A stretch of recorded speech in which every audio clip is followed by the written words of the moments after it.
तिसरं म्हणजे असं आहे की गुंडांचा वापर करून काही भीतीचं वातावरण निर्माण करायचं आणि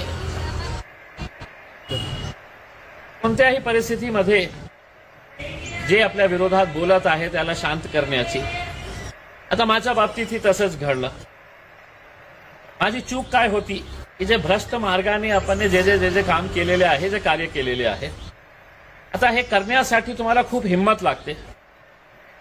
अशामुळे मी बोलतो हे, जेव्हा मी पहिल्यांदा शेंद्रा औद्योगिक वसाहतीमध्ये आदरणीय पालकमंत्री साहेबांच्या मुलाच्या नावावर एक रिझर्व्ह लँड जे आहे ट्रक टर्मिनससाठी, ते ट्रक्स पार्किंग करण्यासाठी ते लँड रिझर्व्ह करण्यात आले होते. पण मंत्री साहेबांचा आदेश होता की माझ्या मुलाला तिथे एक अल्कोहोलची, दारूची फॅक्टरी उभी करायची आहे,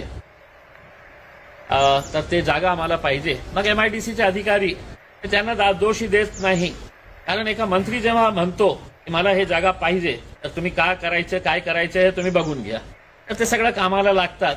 त्यांनी असा एक प्रस्ताव तयार केला की नाही, आम्हाला हे ट्रक टर्मिनसची आवश्यकता नाही आहे, मग आम्ही ते डिरिझर्व्ह करतो आणि डिरिझर्व्ह केल्यानंतर ते ऑटोमॅटिकली त्यांना ते देण्यात येते. नियम काय सांगतो? नियम हे सांगतो की, आणि त्यांनी तयार केलेले, MIDCने तयार केलेले नियम आहे. नियम नंबर 1 आहे की 80% जागा जे औद्योगिक क्षेत्रामध्ये लोकांना अलॉट झालेली असेल, उद्योजकांना अलॉट झालेली असेल, 20% लँड जे आहे ते शिल्लक राहिलेलं आहे, तर ते 20% कसं अलॉट करायचं आहे, तर त्याची नियमावली त्यांनी ठरवलेली आहे. नियम नंबर 1 आहे ते की त्या 20% लँड जे उरलेला आहे, शिल्लक राहिलेला आहे, त्याचं प्लॉटिंग करून त्याच्या न्यूजपेपरमध्ये ऍड द्यावं लागतं, जाहिरात द्यावी लागतं. हे 5000 स्क्वेअर मीटरचा किंवा 5 एकरचा लँड आहे, ते आम्ही विकायला बाहेर काढलेले आहे. जे कोणी इंटरेस्टेड असेल त्यांनी अर्ज भरावा. आता समजा कोणी आले नाही, फक्त मी अर्ज केला, तर मला ऑटोमॅटिकली ते मिळतात.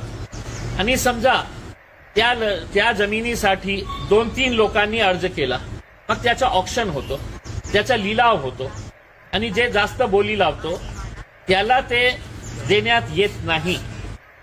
जास्त बोली लावणाऱ्याला देता येत नाही. त्याच्यामध्ये मग क्रायटेरिया आहे, या उद्योगामध्ये किती लोकांना रोजगार मिळणार आहे, इन्व्हेस्टमेंट किती आहे, किती पैसे ते लावणार आहे, फॉरेन डायरेक्ट इन्व्हेस्टमेंट, विदेशातून काही पैसा याच्यामध्ये येत आहे का, ते सगळे क्रायटेरिया बघून ते लोकांना.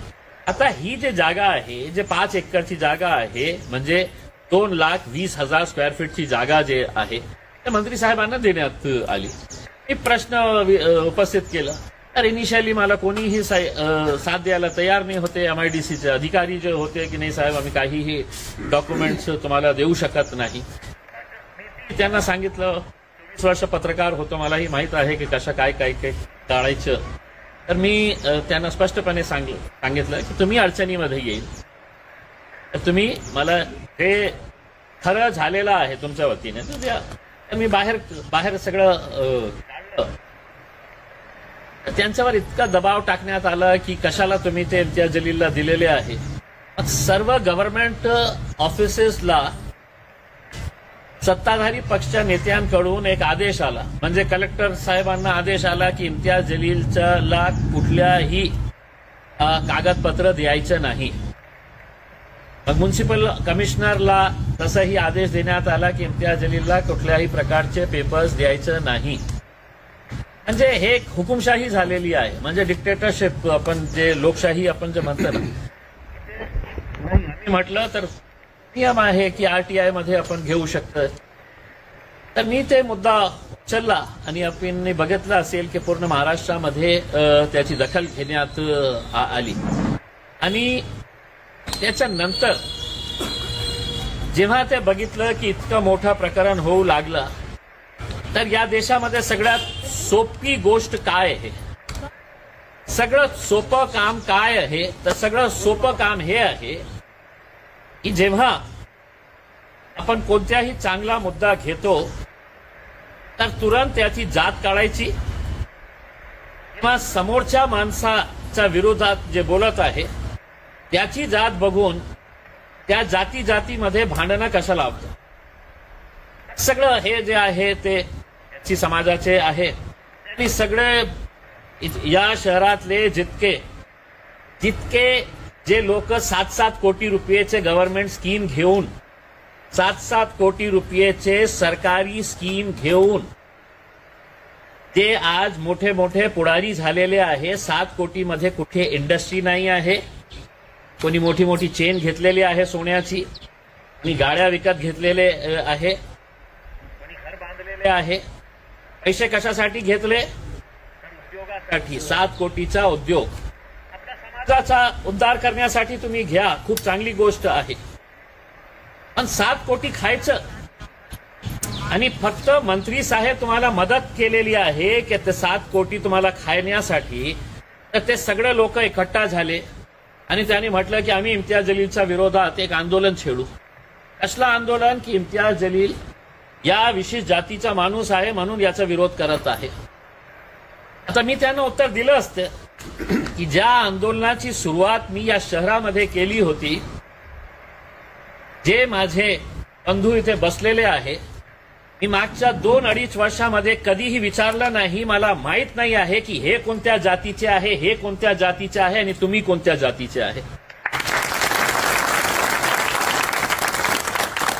एक माणुसकी या नात्याने आपण मी प्रश्न घेतला, आपण एकत्र आलो, सगळे लढले, आम्ही एकत्र येऊन एक ताकद उभी केली म्हणून आपल्याला यश मिळालं. नाहीतर लोक मला हे म्हणायचं, माझ्यावर आरोप करायचे की हे माणूस जे आहे ते फक्त निवडणुकीसाठी हे करत आहे, निवडणुकी संपल्यानंतर ते तुम्हाला साथ देणार नाही. माझ्यावर अशा प्रकारचेही आरोप. मी पराभव झाल्यानंतर जेव्हा तुम्ही माझ्या घराच्या समोर आले होते त्यावेळी सुद्धा मी सांगितलं होतं की जोपर्यंत तुमचा एक पैसा परत मिळत नाही, इम्तियाज जलीलचा संबंध तुटणार नाही. तुमच्या सोबत राहणार आहे. हे लढा जे आहे आज तुमच्यामुळे मला या गोष्टीचा आनंद आहे की अनेक शहरामध्ये जे पतसंस्था बुडत आहे. मी हात जोडून विनंती केली होती लोकांना की तुमचे पैसे नाही मिळणार, कारण तुमच्या जिल्ह्यामध्ये नेता कोणताही तुमच्यासाठी उभे राहणार नाही, लढणार नाही तुमच्यासाठी. फक्त संस्थेमधून पैसे काढून घ्या. पण लोकांना काय आहे की थोडीशी लालसा असते की नाही आपल्याला टक्केवारी जास्त मिळत आहे, आपल्याला जास्त इंटरेस्ट मिळत आहे म्हणून ते ठेवतात. त्यांचाही दोष नाही आहे. पण आज अशी पतसंस्था आहे की ज्याच्यामधून त्यांना पैसे मिळत आहे. तर रोज आम्हाला महाराष्ट्रातून एक ना एक अशा शहराची बातमी येतं की या गावामध्ये ही पतसंस्था बुडालेली आहे, या शहरामधून एक बुडालेली आहे. आता जेव्हा सरकारच त्याची गॅरंटी घेत नाही, तुमच्या पैशाची गॅरंटी घ्यायला सरकार नाही आहे, तर ते बिझनेस कसा 100% सेक्युअर्ड होऊ शकतं? नाही होऊ शकतं. सरकारने गॅरंटी दिली तर उघडा, म्हणजे 100 तुम्ही पतसंस्था उघडा, काही हरकत नाही आहे.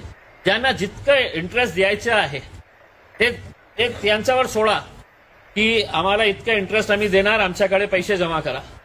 पण त्याची गॅरंटी जी आहे ते सरकारने घ्यायला पाहिजे.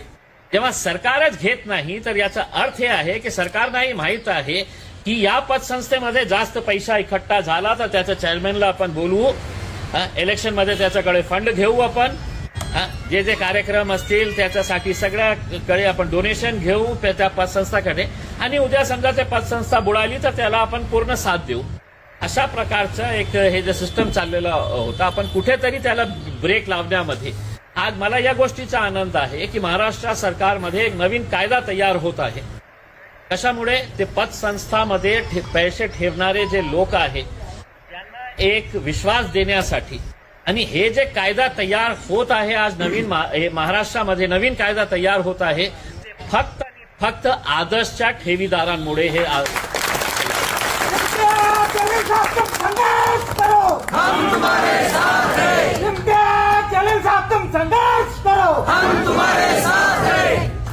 तर या आपण जे आंदोलन केले ते पूर्ण महाराष्ट्रामध्ये गाजलं होतं. सर्व चॅनल्सनी त्याला लाईव्ह दाखवलं होतं. आपण मंत्र्यांना नाही सोडले, आपण मुख्यमंत्र्यांना नाही सोडले, एअरपोर्ट पर्यंत गेलो होतो. आपण अशा प्रकारचा फौजफाटा तयार केलं होतं. या दिवशी मुख्यमंत्र्यांना आपण पकडलं होतं ते पोलीसवाला मला विचारायचे की ते सिल्लोडमध्ये कार्यक्रमासाठी जाणार होते, काय करणार? तुम्ही आश्वासन नाही दिले तर बघा काय करणार ते. आणि भीती कुणाची? आमची बहिणींची, आमची महिलांची. त्यांची भीती दाखवली होती. ते इतके घाबरलेले होते, इतके पोलीसवाले साध्या वेशामध्ये त्या दिवस सिल्लोडमध्ये उभे होते. एक एक पोलीसवाला एक एक महिलावर नजर ठेवत होता की कोणी चप्पल काढणार का, काही भेदभाव देणार का, काही करणार आहे का, अशी परिस्थिती नाही. ते हे जे डर तयार करण्यात आलं, हे भीती जे तयार करण्यात आली होती आपल्या ताकदीमुळे झाली होती. आता आपण काल पण बघितलं की सकाळी जेव्हा मी उठलो, माझ्या ड्रायव्हरनी फोन केला की साहेब आपल्या घरासमोर खूप सारी पोलीस आहे. काय झालं? बेडवर असा विचार आला की बहुतेक काहीतरी त्यांनी माझ्या विरोधात काढलं असेल आणि मला अरेस्ट करण्यासाठी आलं असेल की तुम्ही मंत्र्यांच्या विरोधात बोलले, आता चला तुम्हाला उचलायला आलेलं आहे. तर मला इनिशियली असं वाटलं. मी बाहेर येऊन बघितलं तर असं छावणीचं स्वरूप देण्यात आलं होतं. इतके सारे पोलीस होते. मला विश्वासच नाही बसत की काय झालं असं की इतकं पोलीस कशासाठी. म्हणजे मी खाली आला, बघितलं तर हे रस्त्या बंद करण्यात आलं होतं. तिकडच्या जे मेन रस्त्यावर पूर्ण गाड्या होते, उसके अंदर कमांडोज होते. या रस्त्यावर कमांडो, या रस्त्यावर. म्हणजे कुणालाही माझ्या जे काम करणारा मुलगा आहे माझ्याकडे, ते जेव्हा येत होते, माझे ड्रायव्हर जेव्हा येत होते, त्यांनी सगळ्यांची गाडी तपासली. गाडीचं डिक्की उघडून हे नाही होतं की काय चाललं, काय होतं. मग नंतर मला सांगितलं की कोणती एक संघटना आहे जालनाची, ते माझ्या घरावर येऊन शेण फेकणार. म्हटलं इतकं सारा पोलीस बंदोबस्त शेणसाठी कशा? मी आहे इतकं सक्षम आहे मी हँडल करायला. मग मी त्यांची जानकारी हासिल केली की कोणती संघटना आहे की जे माझ्या शहरातले नाही आहे, ते जालनाहून येत आहे. तर मला असं कळालं की त्यांना 5,000 रुपये दिले. जा आणि इम्तियाज जलीलच्या घरासमोर नारेबाजी मुर्दाबाद मुर्दाबाद. ते 5,000 रुपयामध्ये ते येतील माझ्या घरासमोर, एक अर्धा तास इम्तियाज जलील मुर्दाबाद मुर्दाबाद करतील. आणि हे असे लोक आहे की ज्यांना समजा मी 5,100 रुपये दिले, 5,100 रुपये दिले आणि त्यांना सांगितलं की बाबा माझ्या घराच्या समोर नाही, 100 रुपये जास्त देत आहे मी तिथे, तर त्यांच्या घराच्या समोर. तर हे असे जे लोक आहे ना, ते आपल्याला स्वतःला समजतात की मी खूप मोठे भाऊ आहे, मी दादा आहे, मी हे आहे. ते सगळे जे दादा आहे ना, त्यांचा बाप म्हणजे इम्तियाज जलील आहे. चालणार म्हणजे काहीही आपलं आम्ही हे करणार, आम्ही ते करणार, शेण आणणार. मी म्हटलं हो तू शेण आणणार आणि मी गप्प बसणार असं टाक शेण कर. तर हे जे महाराष्ट्रामध्ये, आणि कोणी त्यांना सांगितलं होतं की माझ्या घरात इथे यायचं, कोणी सांगितलं? त्यांच्या विरोधात मी बोलत आहे आणि फक्त बोलत नाही आहे. मला माझ्या इतकं पत्रकार परिषदमध्ये एक असा शब्द दाखवा की जे मी डॉक्युमेंट, जे पेपर्स आहे त्याच्या व्यतिरिक्त मी काही बोललो. एक असा पेपर सांगा. म्हणजे जे SC समाजासाठी राखीव वर्ग 2 ची जागा असते, ते का मंत्र्यांच्या मुलांसाठी असते का? मोठे मोठे उद्योगपतींसाठी असते का?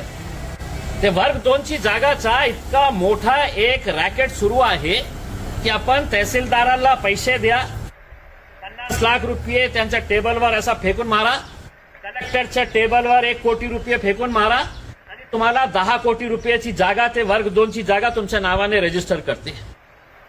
हे सिस्टम आहे. 10 कोटी रुपयाची जागा जे आहे ना, ते तहसीलदार कलेक्टरला मॅनेज करा आणि ते मॅनेज होतात.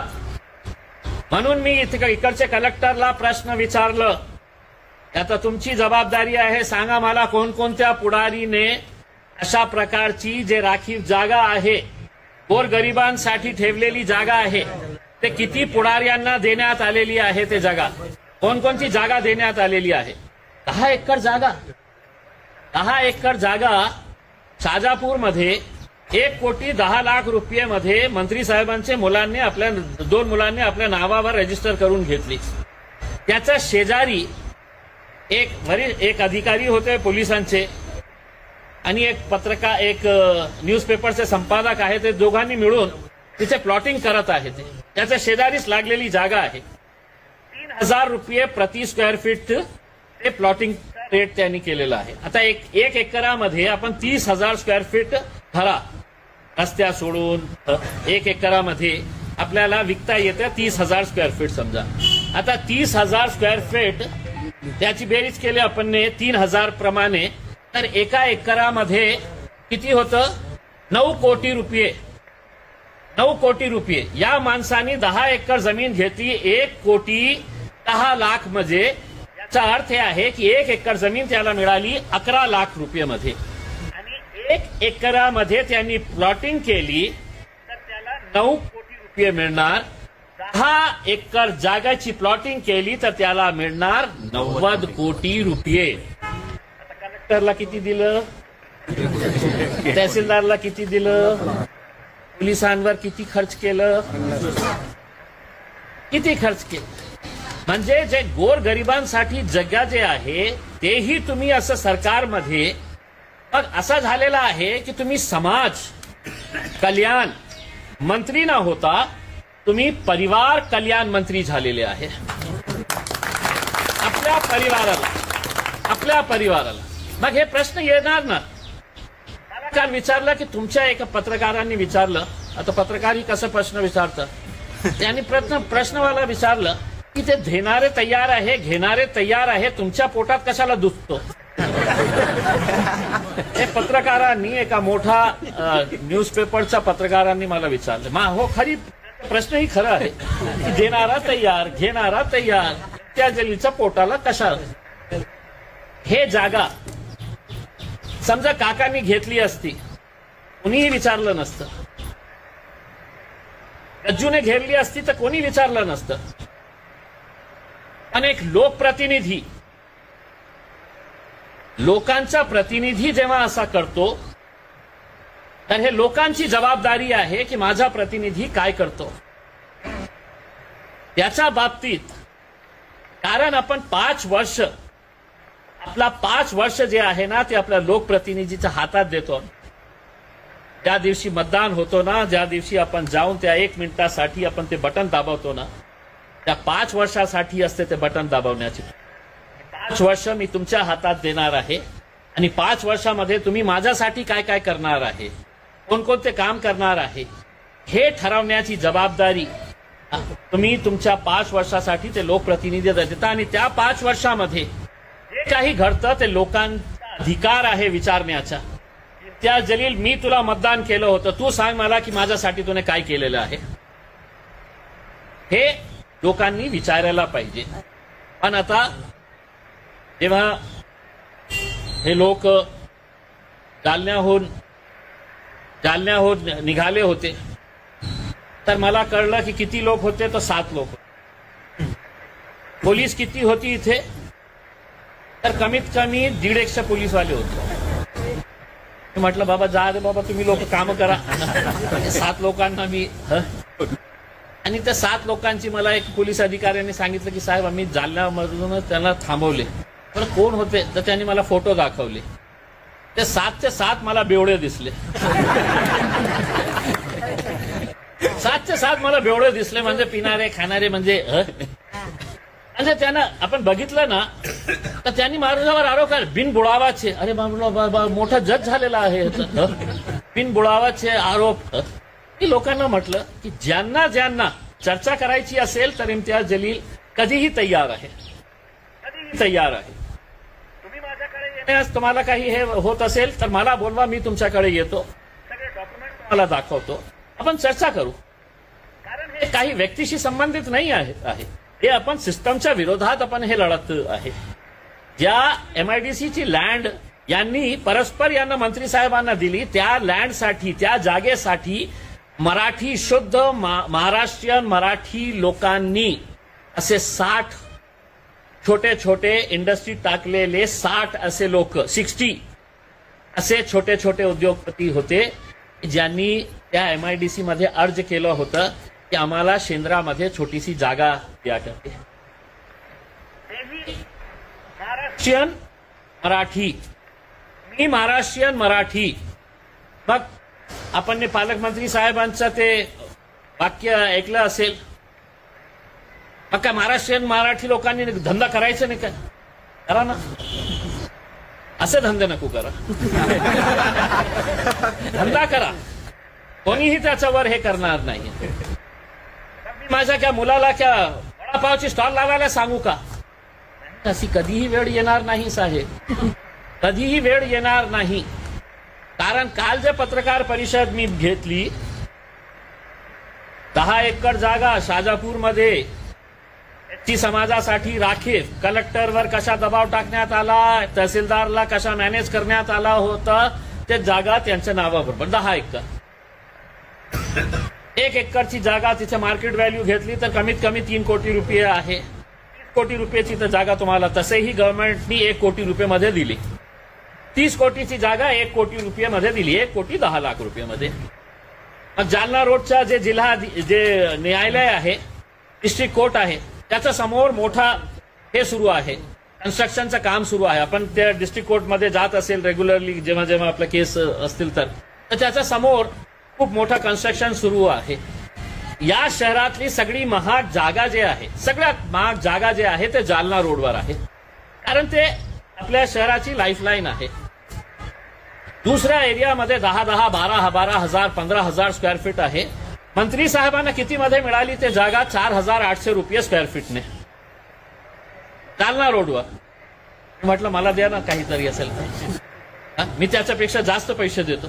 इतके सारे माझ्याकडे चांगले मित्र आहे ते तुम्हाला 8,000, 10,000, 15,000 पर्यंत घ्यायला तयार आहे. 20,000 रुपये प्रति स्क्वेअर फीटची जागा मंत्री साहेब 4,800 रुपये प्रति स्क्वेअर फीट मध्ये घेतात आणि तिथे हॉटेल बांधण्याचं काम सुरू आहे. मग शाजापूरमध्ये गट नंबर 34 तीन लोकांकडून त्यांनी जागा घेतली. सगळं 3 लोकांकडून 2-2 एकर जागा घेतली. एक सिद्दीकी नावाचे ग्रस्त होते, त्यांना विकली 1 कोटी 50 लाख रुपये मध्ये 2 एकर जागा. दुसरे मंत्री नावाचे एक बिल्डर आहे, त्यांच्याकडून घेतली 2 एकर जागा किती मध्ये? 50 लाख रुपये मध्ये. तिसरा एक ग्रस्त आहे बागला म्हणून, त्यांच्याकडून घेतली 2 एकर जागा किती मध्ये? तो 60 लाख रुपये मध्ये. एज गट मध्ये शेजारी जागा मध्ये, एक 50 लाख मध्ये, एक 60 लाख मध्ये, 2-2 एकर जागा. म्हणजे कोण विचारणार आम्हाला? कुणाला इतका माज आलेला आहे की या राज्याचा एक मोठा मंत्री जे वारंवार हे सांगतो की मी मुख्यमंत्र्यांच्या खूप जवळचा आहे, उपमुख्यमंत्रीच्या खूप जवळचा आहे. कुणाची हिंमत आहे माझ्या बाबतीत प्रश्न विचारण्याची? आतापर्यंत कोणाची हिंमत नाही होती. आता इम्तियाज जलील आलेले आहे. आणि जे लोक माझ्यावर असं बोलत आहे की मी यांना फक्त याच्यासाठी टार्गेट केलं ते विशेष जातीचे आहे, हे 10 एकर जागा जे देण्यात आली त्याच्यामध्ये एक ऑर्डर पण आहे. ते ऑर्डर देणारे कोण आहे? त्यांच्याच पक्षातले दुसरे मंत्री अब्दुल सत्तार साहेब आहे. ते महसूल मंत्री होते जेव्हा, तर त्यांनी असा आदेश काढला देऊन टाका. म्हणजे आणि मी सगळ्यांना सांगितलेलं आहे की बहुतेक आमदार झालं असतं, खासदार झालं असतं तर इतकं टाइम मिळालं नसतं. आता टाइम इज टाइम आहे, खूप टाइम आहे. आणि हे मी सुरू केलेलं आहे. 24 वर्ष पत्रकारिता केली, 10 वर्ष राजनीतीमध्ये राहिलं. आता पुन्हा त्याच पत्रकारितेतले दिवस मी पुन्हा आणलेले आहे. आणि हे फक्त सुरुवात आहे. दुसरे आमदार, दुसरे खासदार, दुसरे नेते तैयार रहात, बारी तुम्हारी भी आने वाली. खूप जमा केलेला आहे. आणि सोपं काय असतं की काही गोरगरीब लोक असते ज्यांना त्यांच्यामुळे त्रास झालेला आहे की जमीन हडप केली, तो बिचारे कुठे जात नाही. पण जेव्हा त्यांना विश्वास बसतो, जेव्हा त्यांना हे आश्वासन मिळतं की नाही ह्या माणसाकडे गेल्यानंतर आपल्याला न्याय मिळेल, तर मागच्या 3 दिवसामध्ये असे किती गोरगरीब लोक माझ्याकडे येऊ लागले आणि सांगत आहे की साहेब हे आमची जागा होती, हे जमीन होती, हे बळजबरीने काही एजंट आले होते आणि त्यांनी आमच्याकडे हिसकावून घेतली आणि या नेत्याला त्यांनी रजिस्ट्री करून घेतली करके. तर मी आपल्याला पुन्हा सांगतो की ही लढाई जी आहे कोणाशी व्यक्तिशी नाही आहे, कोणा जातीच्या धर्माच्या विरोधात नाही आहे. कोणाच्या जातीच्या धर्माचा असतं तर आज इतक्या संख्येने विशिष्ट वेगवेगळ्या जातीचे लोक कधी माझ्या घरामध्ये आले नसते.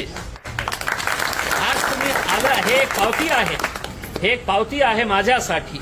मला या गोष्टीचा अभिमान आहे की आज मला असं काही चांगलं वाटत नाही. जेव्हा असरार भाई ने सांगितलं की साहब वो सब आने वाले हैं करके, मैं बोला यार मुझे अच्छा नहीं लगता है करके, त्यांना येऊ द्या. पण असा जातीच्या मुद्द्यावर आम्ही तुमचं समर्थन करण्यासाठी मला पूर्ण विश्वास आहे. मला याच्यामध्ये काही दुमत नाही आहे की माझ्यासोबत कोण उभे राहणार, कोण विरोधात जाणार मला माहित नाही आहे. पण इतका विश्वास आहे आदर्शच्या एक एक ठेवीदार माझ्या पाठीशी उभे राहणार. कारण तुमचा इम्तियाज जलील साहब तुम आगे बढ़ो, हम तुम्हारे साथ हैं. इम्तियाज जलील साहब तुम आगे बढ़ो, हम तुम्हारे साथ हैं. आदर्श नागरिक कुठे समेत लिहिता आवाज खूप चांगली आहे. शिवसेना शाखा प्रमुख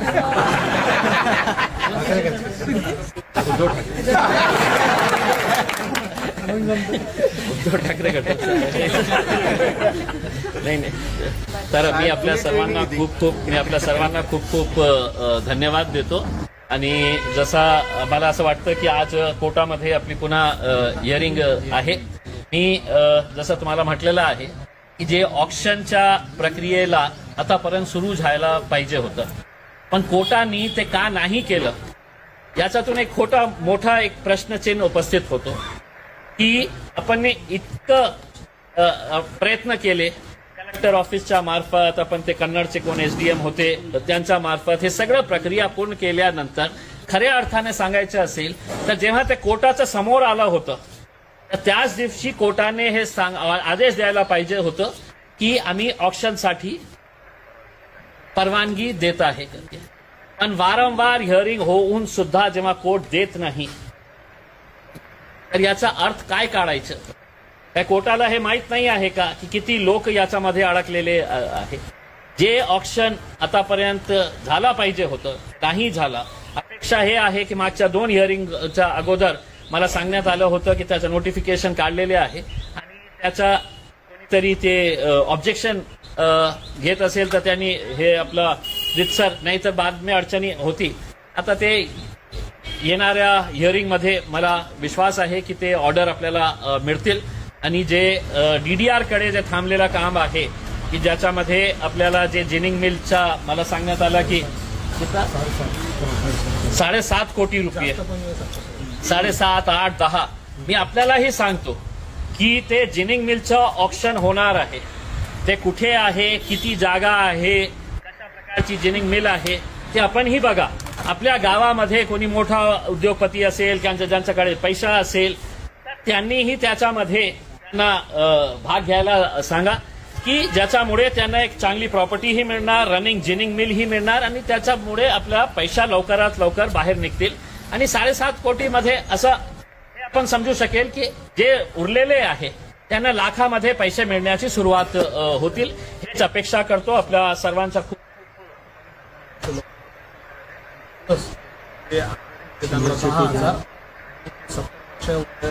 वयाचे त्यांना पण मिळालेले आहे.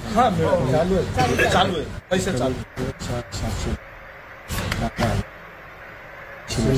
चला कमीत कमी हे आपल्याला या गोष्टीचा आनंद व्हायला पाहिजे की जसं गज्जूने सांगितलं, काकांनी सांगितलं की आपल्याला विश्वास होता का की हे पैसे परत मिळणार आहे का? आपल्या गावामध्ये जेव्हा आपण बोलायचं तर तुम्हालाही सांगणारे अनेक लोक होते की जे म्हणायचे की नाही पैसे नाही मिळणार, ते उगीच असं करतो, ते उगीच तसं करतो. पण पैसे मिळायला आणि याच्यापेक्षा काय आनंद होऊ शकतो की 27,000 लोकांना आतापर्यंत पैसे मिळालेले आहे. 27,800 आणि जे हॉस्पिटलमध्ये ऍडमिट आहे. माझ्याकडे माझी एक बहीण येते की तिच्या बहिणीचं लग्न करायचं आहे. असे अनेक प्रकरण आहे की चला डिस्ट्रीब्युशन काही असू द्या, पण जे उरलेले आहे, जे राहिलेले आहे, त्यांनाही मी पुन्हा एक विश्वास देतो आपल्याला की आपले पैसे मिळणार आहे. आपण जितकं समजलो होतो की आपल्याला इतक्या काळामध्ये मिळायला पाहिजे, पण जसा मी सुरुवात या शब्दांनी केली होती की आपण एक खूप भ्रष्ट सिस्टमच्या विरोधात आपण लढत आलेलो आहे आणि त्याच्यामध्ये आपल्याला खूप सारा हे मिळालेलं आहे, यश मिळालेलं आहे. पुन्हा आपण त्याच्यावर जोर लावून पण त्याच्या बाबतीतही आपण प्रयत्न करू. आपण सर्वांचा खूप खूप धन्यवाद. आपण आले आणि तुम्ही मला हे ताकद दिली. खूप खूप धन्यवाद. हा जो पैसा निघाला फक्त तुमच्यामुळे, आणि मला असं वाटतं की पुरणार नाही ते फक्त तुमच्यामुळे. तू आत्महत्या मत कर.